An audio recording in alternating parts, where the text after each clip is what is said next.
সুখ নয়, আমি দুঃখী খুশি। সুখটা তাকে দিও আল্লাহ, যাকে আমি ভালোবাসি।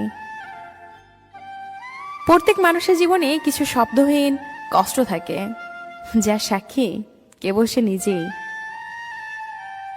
মন খারাপের থেকে শরীর খারাপ হলে নিজেকে বেশি দুর্বল মনে হয়।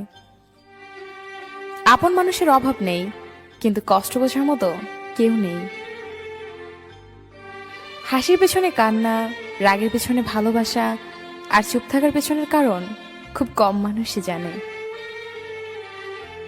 টাকাই এখনকার দিনে সবচেয়ে গুরুত্বপূর্ণ।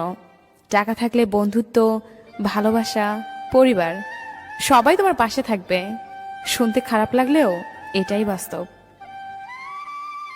জীবন তো চলেছে ঠিকই, তবে ঠিক পথে নাকি ভুল পথে সেটাই বুঝতে পারছি না।